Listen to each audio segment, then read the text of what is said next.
O Anime Recaps Tagalog, mapapawaw ka sa sarap. Ang ating anime series ngayon ay pinamagatang Konosuba, God's Blessing on This Wonderful World.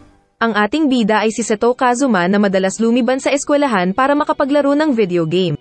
Lumabas siya ng bahay para bumili ng isang popular na online game at pagkatapos ng 5 oras na biyahe ay nabili na niya ang kanyang gustong bilhin. Habang naglalakad pa uwi ay nakasalubong niya sa daan ang isang high school student na babae na abala sa paggamit ng cellphone. Nang lingunin niya ang babae ay may nakita siyang truck na paparating at itinulak niya ito palayo para iligtas. Nang imulat niya ang kanyang mga mata ay nasa isang upuan na siya at nakaharap sa kalawakan. May isang babaeng naka-miniskirt na walang suot na panty ang lumapit sa kanya at sinabing siya ay naaksidente at namatay. Tinanong ni Seto kung anong nangyari sa babaeng itinulak niya at sinabi sa kanya na buhay pa ang babae at malakas. Sinabi ng babae na traktora lang ang nakita niyang babangga sana sa babae at mahina ang takbo nito, at hindi siya namatay dahil sa traktora kundi dahil sa pagka-shock lang ng lalaki. Pinagtawanan ng babae si Kazuma dahil unang beses daw nitong makakita ng ganong insidente at umihi pa raw ang ating bida sa kanyang salawal.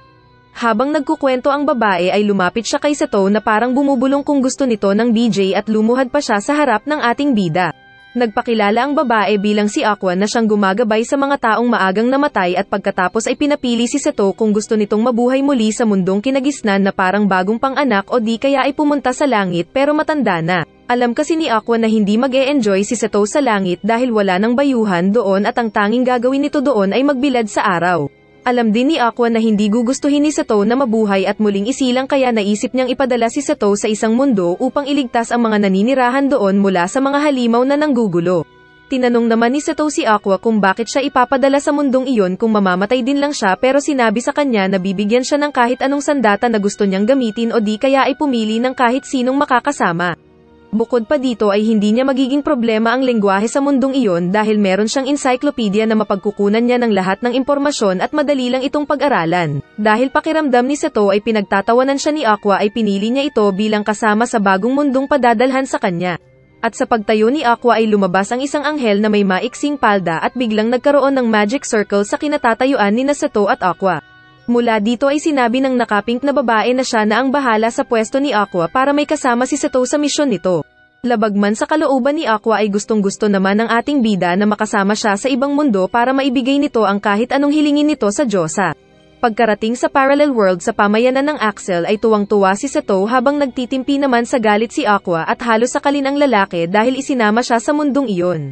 Sa puntong ito ay nag-isip si Seto kung ano ang kanilang susunod na gagawin na parang konektado sa kanyang nilalaro.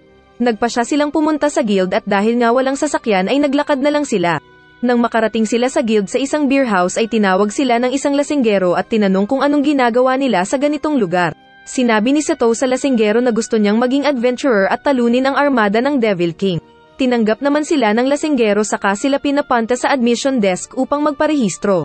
Pero dahil walang pera sina Seto ay hindi sila nakapagparehistro kaya umupo muna sila sa lamesa at nag-isip kung ano ang kanilang susunod na gagawin. May naisip na kalokohan ang Diyos ang si Aqua at nilapitan ng isang pari at sinabing siya ang goddess na si Aqua at saka umutang ng pera.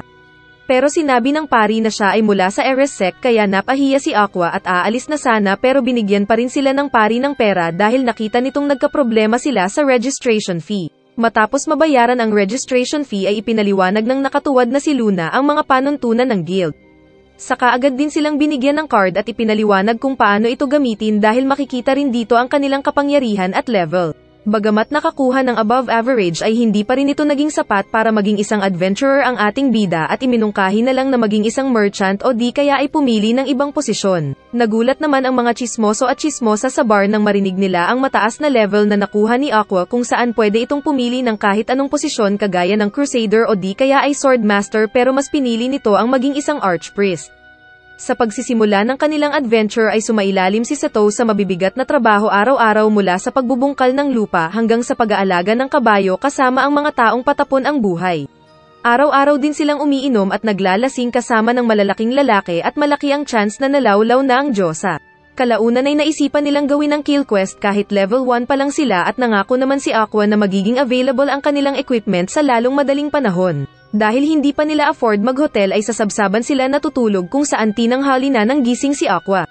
Inakala ni Seto na inaatake ng Devil King ang lugar pero mukhang mapayapa naman at walang senyales na nagkakagulo, pero sinabi sa kanya ni Aqua na nasa malayong lugar pa sila mula sa kastilyo ng Devil King at ng araw ding iyon ay lumuwas sila upang makipagsapalaran. Sa isang farm ay may mga nabubuhay na giant toads na kumakain ng mga kambing para magkaroon ng lakas sa kanilang pangingitlog. Habang pinapanood si Seto na hinahabol ng isang giant toad ay nilamon si Aqua ng isang giant toad. Pero iniligtas siya ni Seto kalaunan at pagkatapos nito ay si Aqua naman ang umatake sa isa pang giant toad na kulay pink. Nilamon ulit si Aqua at iniligtas ulit siya ni Seto. Dahil napaliguan ng katas ay nag-amoy Zonrox daw si Aqua kaya ayaw siyang yakapin ni Seto. Kawawang babae napaliguan ng malagkit. Nang sumunod na araw sa bar ay nagpaskil sa bulletin board sina Seto at Aqua ng opening para sa posisyon ng adventurers na makakasama nila para sa paglalakbay.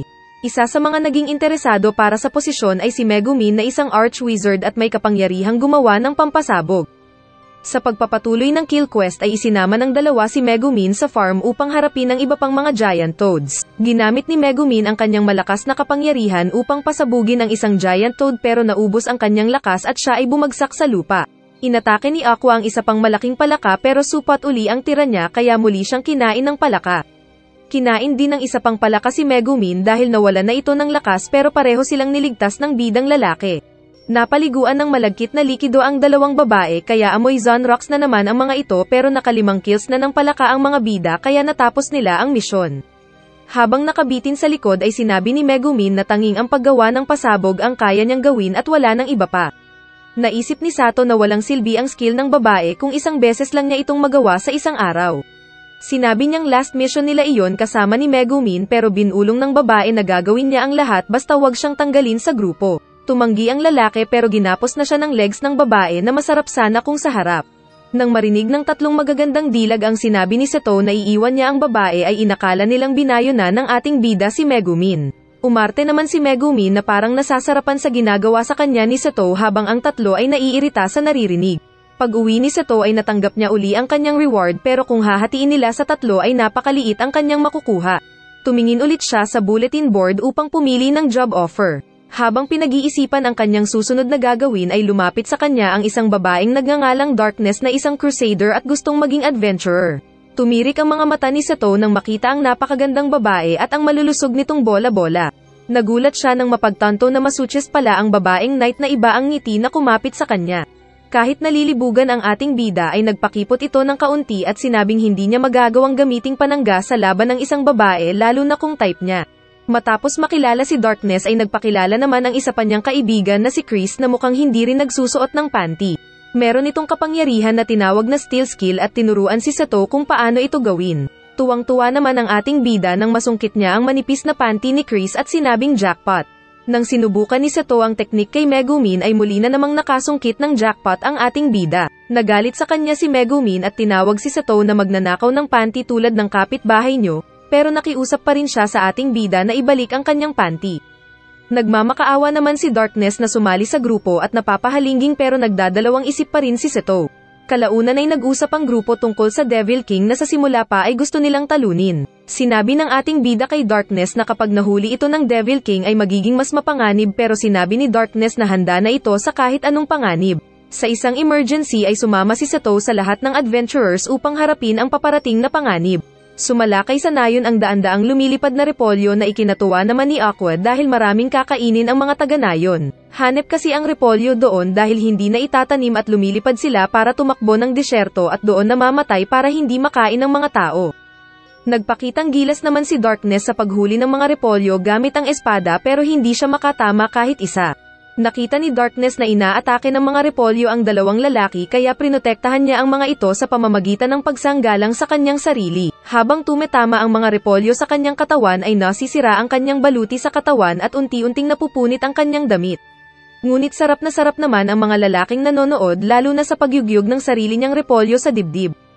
Naawa sa kanya si Megumin kaya ginamit nito ang kapangyarihan at gumawa ng malakas na pagsabog. Pagkatapos ng insidente ay nagluto sila ng maraming repolyo at kumain ng masasarap na pagkain. Habang nagsasalo-salo ay pinag-iisipan pa rin ni Seto kung kukunin niya si Darkness sa kabila ng sinabi nito na kahit abandonahin ito sa gitna ng laban. Nagkaroon ng isa pang kapangyarihan si Seto kung saan ginamit niya ang kanyang kamay upang makapagpalabas ng tubig at nilagyan ang isang baso. Nagpa-impress naman sa kanya si Darkness at sinabing naayos nito ang armor sa katawan gamit ang gantimpalang natanggap nito sa pag-ani ng mga repolyo pero mukhang hindi pa rin natutuwa ang ating bida. Gumigiling naman si Megumin sa tabi na ginagawang parausan ang tungkod. Nakakuha ng milyon si Sato dahil sa paghuli ng repolyo kaya naglambing si Aqua sa kanya at humingi ng perang pambayad sa utang nito sa dalawang lalaki. Kung hindi kasi siya makabayad ay wasak ang puwet niya sa dalawang mukhang manyak kaya tinulungan din siya ni Sato. Nang sumunod na araw ay nagsuot ng bagong adventurer suit si Sato para sana sa kanilang susunod na quest. Pero sinabi ni Luna sa kanila na nawala na ang mga madaling monster quest dahil sa pagdating ng general ng Devil King kaya nagsipagtago ang mga mas mahinang halimaw kaya wala silang mahunting. Nang sumunod ay lumakad sina Sato at Megumin para samahan ng lalaki ang mage na magpraktis ng pasabog nito. At habang nasa daan ay nakakita sila ng isang kastilyo sa tuktok ng bundok na mukhang walang tao kaya naisip nilang pagpraktisan ito. Gamit ang malakas na kapangyarihan ay pinasabugan ni Megumin ang kastilyo bago siya nanghina at binuhat siya sa balikat ng ating bida pauwi. Araw-araw ay pumupunta sina Sato at Megumin sa lugar upang pasabugin ang kastilyo at upang maasa si Megumin sa paggamit nito ng kapangyarihan. Sa isang emergency battle ay dumating at nagpakilala ang isang leader ng armada ng Devil King na si Dullahan. Nainis si Dullahan dahil sa araw-araw na pagpapasabog sa kanyang kastilyo. Kaagad na nagtinginan ang mga tao habang si Megumin ay pinagpapawisan ng malapot at kalaunan ay humarap ito sa leader ng army. Sinabi ni Megumin sa leader ng kawal na sinadya niya talagang bombahin ang paligid ng palasyo nito para inisin ito at magpunta sa kanilang lugar para labanan siya. Nainis pa lalo ang pugot na general at gustong parusahan si Megumin ng sumpang kamatayan sa loob ng 1 linggo pero pumagitna si Darkness kaya ito ang tumanggap ng sumpa. Pagkatapos nito ay nagbanta ang general na mamamatay si Darkness sa loob ng 1 linggo. Nagbanta rin si Darkness sa kawal na kahit makuha pa nito ang kanyang katawan at abusuhin sa kahit anong posisyon ay hindi nito makukuha ang kanyang puso. Pero sinabi ng kalaban na kung gusto umano nilang mawala ang sumpa ay kailangang pumunta si Megumin sa kastilyo at umalis na ang pugot na general. Nagbabalak pa lang sina Sato at Megumin na bumalik sa kastilyo nang tinanggal na ni Aqua ang sumpa ng kamatayan kay Darkness. Dahil sa kagustuhang makaipon ng pera ay tumanggap sila ng bagong job offer para mag-purify ng lawa na pinamamahayan ng mga alligator. May kapangyarihan si Aqua para sa paglilinis ng tubig kaya nilagay nila siya sa loob ng isang kulungan para ligtas niyang ma-purify ang tubig kahit dumating ang mga buwaya. Makalipas ang mahigit na 2 oras na pagtambay at pagbuka ni Aqua sa tubig ng lawa ay dumating ang mga alligator at pinalibutan siya sa kanyang kulungan. Dahil dito ay napilitan ng Diyosa na gamitin ang kapangyarihan para gawing malinis ang tubig dahil sa paraang ito ay aalis ang mga buwaya. Bagamat natapos ni Aqua ang kanyang trabaho ay natrome naman siya sa pag-atake ng mga alligator. Kahit tinatawag siya ng mga kasama para lumabas at sinabing ibibigay sa kanya ang buong premyo para sa misyon ay ayaw na niyang lumabas ng kulungan. Habang nasa daan pa uwi ay nakasabayan ng grupo si Kyuya Mitsurugi na isa sa ipinadala ni Aqua sa Axel. Katatapos lang nilang patayin ang isang dragon gamit ang makapangyarihan nitong espada. Naiinis si Kyuya na sinira ang kulungan gamit ang lakas at nagpakilalang siya ang pinadala ni Aqua. Dahil dito ay naalala ni Aqua na isa pala siyang Diyosa kaya masaya siyang lumabas ng kulungan. Nanggagalaiti si Kyuya sa selos at hinamon si Sato sa isang duel pero nainis si Megumin at nagbantang pasasabugin si Kyuya kaya natigil ito. Pagkatapos ay nag-alok si Kyuya sa grupo na samahan siya sa paglalakbay para mabigyan niya ang mga ito ng mga kagamitang pandigma pero mukhang hindi siya type ng mga babae. Naasar na naman si Kyuya dahil kay Sato na lang palagi napupunta ang mga magagandang dilag kaya hinamon niya ang ating bida ng isang duelo. Pumayag si Sato at mabilis na inagaw ang espada ni Kyuya gamit ang stealing magic at tinuktukan si Kyuya na nahilo. Nagreklamo naman ang mga chicks ni Kyuya at nagmura kay Sato. Ngunit tumakbo ang mga ito sa takot matapos sabihin ng ating bida na nanakawin niya ang kanilang mga panty.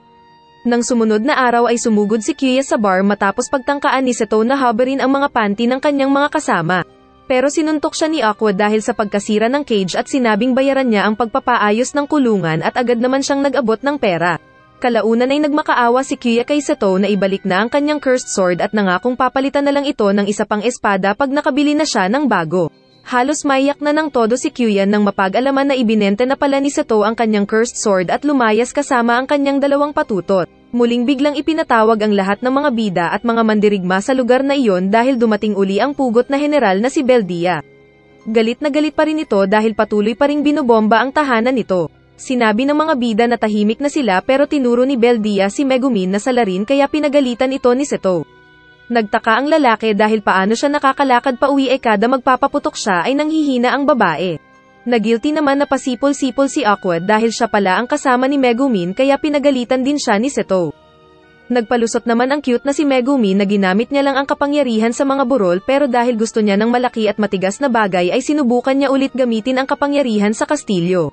Nagalit na talaga ng husto si Beldia at sinabi sa grupo na hindi pa nakontento ang mga ito sa ibinigay na sumpa kay Darkness pero nang magpakita sa kanya ito ay nagulat siya at nagtataka kung paanong buhay pa at malakas si Darkness. Matapos magbanta na papaslangin ang mga taga-syudad ay ginamitan siya ng mahika ni Aqua at siya ay nagpagulong-gulong sa lupa. Tumayo ang kawal na pugot ang ulo at tinawag ang mga kawal na demonyo na mula sa impyerno pero muli na namang gumamit ng mahika si Aqua at pinagulong-gulong si Beldia sa lupa. Galit na talaga si Beldia at inutusan ng kanyang mga kawal na salakayin ang lungsod at habang hinahabol si Aqua ng mga demonyo ay lumikha ng mahika si Megumin para pasabugin si Beldia at mga kampa nito. Habang nagsasaya ang mga tao dahil inakala nilang tapos na ang laban ay nakatayo muli si Beldia sa harap nila. Dahil wala nang lakas si Megumin ay naglakas loob ang mga tao na lumaban at habang pinalilibutan ng mga ito si Beldia ay isa-isa nitong pinaslang ang mga taong sumalakay. Nang sumunod ay si Darkness naman ang humarap kay Beldia at kahit mas malaki ang sandata ng kanyang kalaban ay hindi pa rin siya sumusuko. Hindi pa rin naman siya nababahala dahil kahit paano ay hindi pa rin napupunit ang kanyang saplot at hindi pa nalalantad ang hubog ng kanyang katawan sa harap ng maraming tao. Nagalit si Beldia at sinabing huwag siyang itulad kay Seto na may pagkabastos. Nakaipon ng lakas si Seto at pinakitaan niya ng mga teknik si Beldia bago niya ito ginamitan ng steel move pero hindi ito umubra. Nang umabante si Beldia ay hinarap siya ni Darkness pero hindi siya kinaya nito hanggang sa mapabagsak niya ito.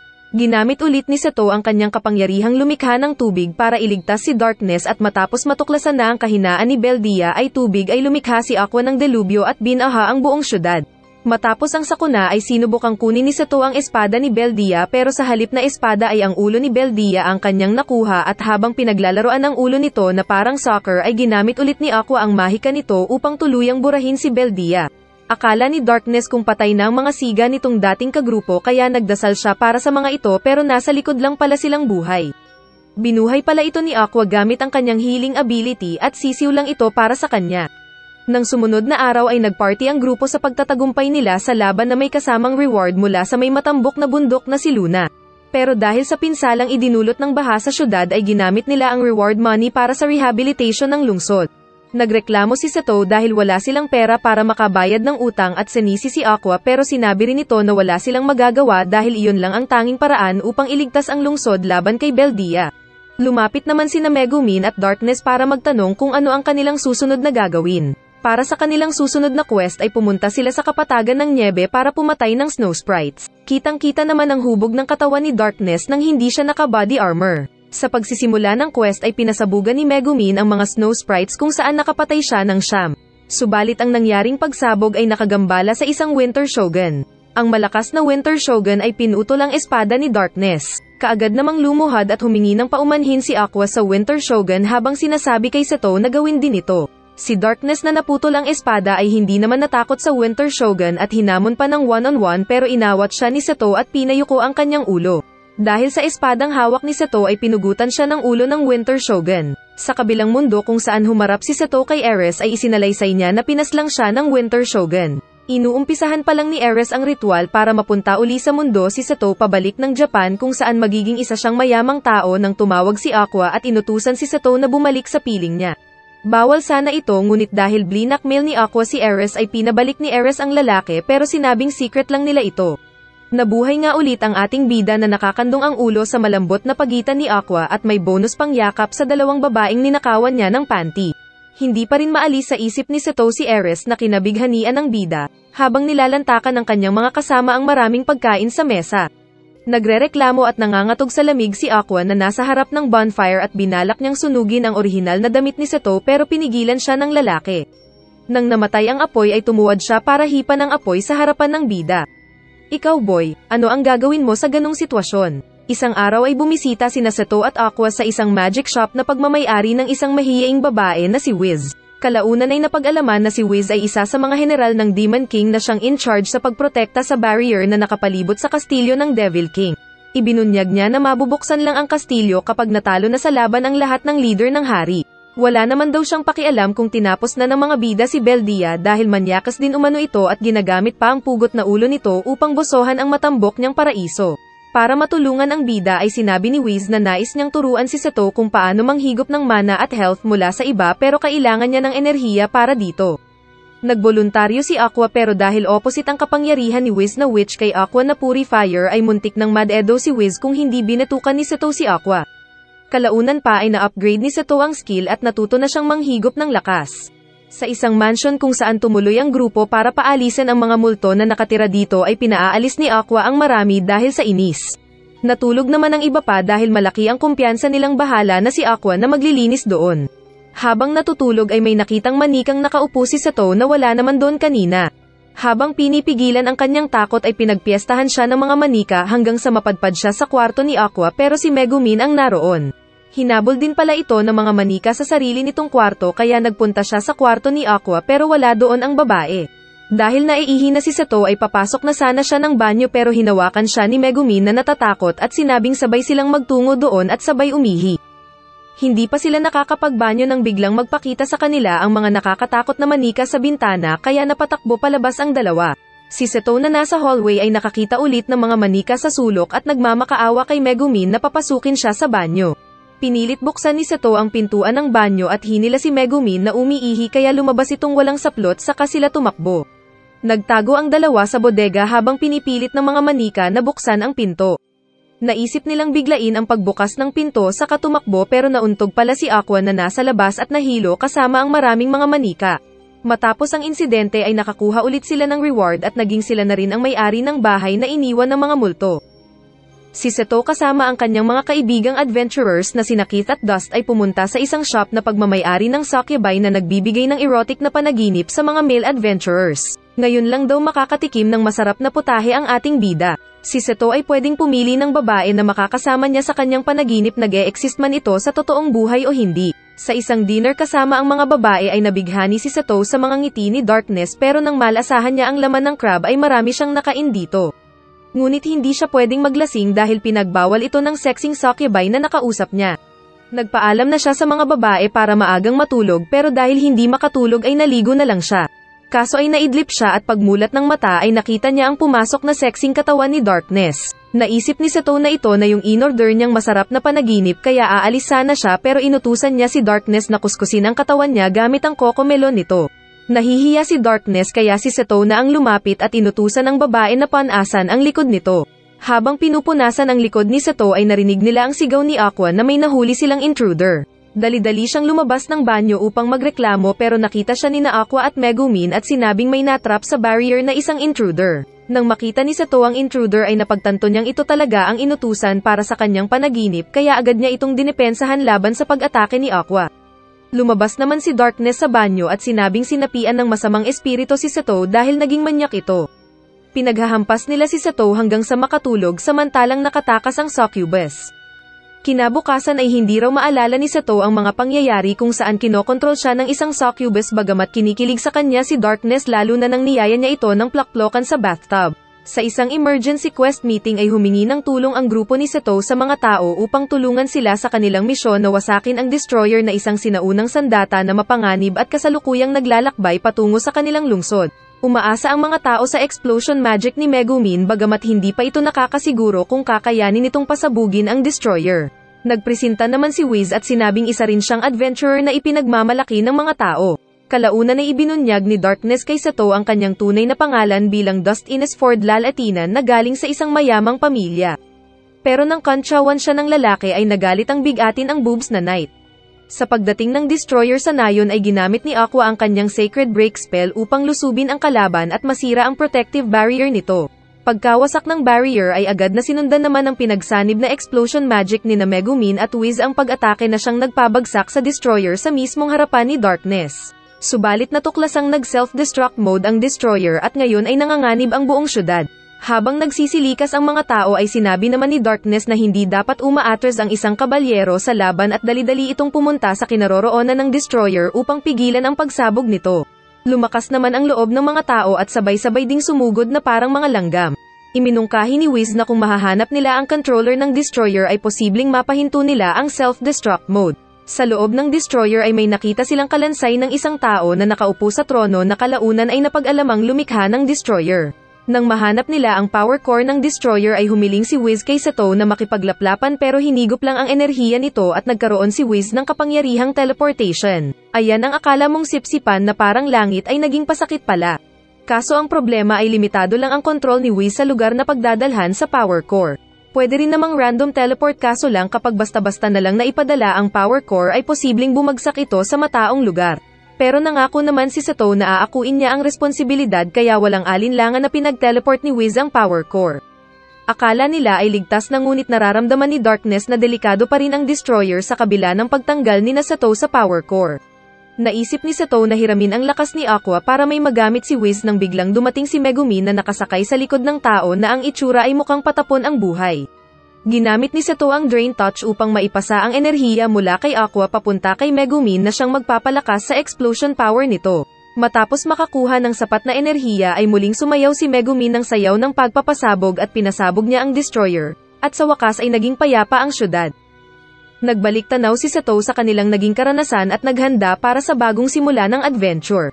Hanggang sa dumating si Senna at inaresto si Sato dahil sa pag-teleport nito sa power core ng destroyer sa ibang lugar kung saan sumabog at sinira nito ang mansion ng gobernador. Minsan ay bumisita ang mga bida sa shop ni Whis at doon ay nakita nila ang isa pang Crimson Girl na nagngangalang Union. Nagpunta pala ito doon para lang makita nito ang idol na nais niyang gawing karibal na si Megumin. Wala sa kaayusan ang dalawang ito dahil para silang mga batang nagkakagulo. Inggit si Megumin sa malulusog na una ni Union kaya pinagsasampal niya ito. Sa utak ni Kazuma ay nais niyang ma-comfort siya ng mga kababaihan. Nakita niya ang isang bagay na nilagay niya sa kanyang leeg na ikinagulat ng mga kababaihan dahil isa pala itong sinumpang bagay.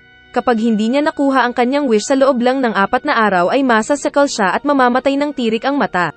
Dahil sa awa at pag-aalala ng mga babaeng chicks niya ay nag-volunteer ang mga ito na gagawin nila ang lahat para tulungan siyang maalala ang wish dahil nakalimutan niya ito.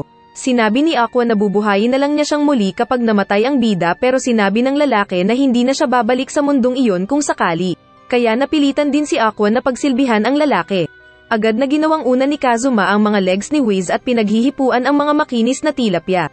Nang magtanong si Darkness kung ano ang gagawin niya ay pinag-push up siya ng lalaki na walang armor. Para tuloy puwet na tumatalbog sa sahig ang boobs ng babaeng knight. Akala ni Aqua kung maging siya ay gagawa ng kalibugan ni Kazuma pero inutusan lang ito ng lalaki na kumuha ng pagkain para sa kanya. Pagkaalis ni Aqua ay pinaglaro ni Kazuma sina Union at Megumin na maglaro ng papel gunting bato at kada matatalo ay magtatanggal sila ng isa sa kanilang mga damit. At pagbalik ni Aqua ay nagulat siya dahil nakapanty na lang si Union. Pero inutusan uli ni Kazuma si Aqua na kumuha ng alak. Pagkaalis nito ay inutakan ni Megumin si Union na parang magkaibigan sila pero hindi pala dahil ang angas pa ng ngiti nito pero dahil sa inis ay pinilit ni Union na alisan siya ng damit. Pagkatapos ng araw na iyon ay pagod ang mga babae dahil sa pinapagawa ng lalaki sa kanila. At hindi pa rin natanggal ang collar nito sa leeg. Kinabukasan ay ginawang una ni Kazuma si Whis at ang laki at ang luwang naman yan. Nang sumunod na araw ay naligo silang lahat ng sabay at doon ay nais pagmasdan ni Kazuma si Darkness na maligo sa harap niya. Saka nang mapunasan na ng mga babae ang lahat ng parte ng katawan niya maliban na lang kay Junjun ay ito naman ang pinipilit na ipapunas ni Kazuma kay Megumin. Kaya dahil sa inis ay nagsummon si Aqua ng mainit na tubig mula sa lupa at hinugasan nito ang puwet ng lalaki kaya siya nagmukhang bakla. Nang sumunod pang araw ay nag-order si Kazuma na bigyan siya ng inumin ni Whis gamit ang kanyang bibig. Kaya mas nainis ang mga babae lalo na si Aqua. Pinwersa ng mga babae na mag-isip si Kazuma at alalahanin ang kanyang wish nang sa ganon ay hindi siya matigok, pero wala siyang maalala. Sa araw na hihigpitan na ng mahiwagang choker ang kanyang leeg ay nagpasalamat siya sa mga babae at sinabing huwag siyang kakalimutan. Dahil dito ay naantig ang mga babae at niyakap siya para maging comfortable. Dahil sa sarap ay hindi niya naramdaman ang pagkakaalis ng choker. Saka isa-isa niyang sinabi ang nais sa mga babae. Sinabi niyang noong binubuhat niya si Megumin ay hindi daw niya naramdaman ang boobs nito dahil sa liit. Sinabi niya kina Union at Whis na kahit para daw mapupunit ang kanilang mga damit dahil sa bigat ng kanilang mga dinadalang hinaharap. Samantalang si Darkness ay mukhang boobs lang talaga kada nakikita ni Kazuma. Pinagtapat din niya kay Aqua na noong nakatira pa lang sila sa stable at natutulog sila ay inamoy-amoy niya ang buhok ng babae para gisingin si Taguro pero wala daw talagang epekto kaya walang nangyari sa kanila. Nalulungkot si Aqua na huwag daw mamatay ni Kazuma pero biglang nahulog ang choker na nakita ng mga babae. Kaya sa inis ni Aqua ay muli niyang pinasuot ang choker at saka muling pinakita si Kazuma na kaharap ng goddess na si Ares dahil muli siyang namatay. Ngunit muli siyang naibalik at minsan ay may nakaharap silang akala nilang golem pero kamag-anak pala ni Volts 5 na robot. Inutusan ni Seto na pasabugin ito ni Megumin pero bago lang ito sa paningin ng babae kaya mas nais niya itong hulihin at may uwi. Kinalaban ni Darkness ng mano-mano ang robot at nang matanggal ang armor ng babae ay nilabasan ito ng maraming beses dahil sa malikot na daliri ng robot sa siopaw nito. Dahil dito ay napilitan din lang si Megumin na pasabugin ang robot at ito ay nasira. Kaso ay may self-destruct ulit ito kaya sumabog sila. Sa bar ay may babaeng nagtatanong ng kwento ng pabida na si Seto at Anemo ay bilib na bilib ito. Pero dumating si Kyuya at dahil siya ang number 1 explorer ay mas hinangaan ng babae ang legendary warrior. Dahil nasa pawan ay pinarinig ni Seto na tinalo niya noon si Kyuya noong nagduel sila. Dahil mayabang ay dumating si Luna at binigyan ng trabaho ang bida at hindi nakatanggi ang pabidang lalaki dahil naroon ang fan niyang babae. Nagpunta sila ng isang dungeon at nakita nilang ang loob nito ay parang isang dating laboratory. May umataking mga manika kay Aqua pero agad niya rin itong tinalo. May nakita silang diary ng isang taga-Japan na henyo at na-reincarnate din sa mundon iyon at gumawa ito ng mga chicks na robot. Noong una ay nais niyang gumawa ng robot para labanan ang Devil King pero nang magtagal ay mas nais nitong ibenta ang imbensyon. Binayaran naman siyang gumawa ng robot pero namatay din siya sa sariling imbensyon. Siya rin pala yung gumawa ng nakalaban nila dating The Destroyer. Nasabi ng henyo na isa siyang masuchist at nakagawa siya ng mga chicks na robot at iniwan sa lab na iyon. Sinabi ng mga babae na huwag na nilang buksan ang vault baka may lumabas na kalaban pero yung chicks na robot ang naiisip ni Seto kaya binuksan niya ang pinto. Lumabas naman ang isang babaeng robot at nagtanong kung sino ang kanyang master. Walang pag-aalinlangan na sinabi ni Seto na siya ang master. Kaya nilabas ng robot na babae ang mga latigo nito. Saka naalala ni Seto na masuchis pala ang gumawa ng robot kaya namamalo ng puwet ang robot na babae at kawawang Junjun ni Seto. Kung nabitin ka ay may season 2 pa ang ating series at antayin nyo lang dahil pag natapos din namin ito ay post din namin agad. Kung gusto mo pa ay panoorin mo rin ang iba pa naming mga videos dahil lahat yan ay maganda.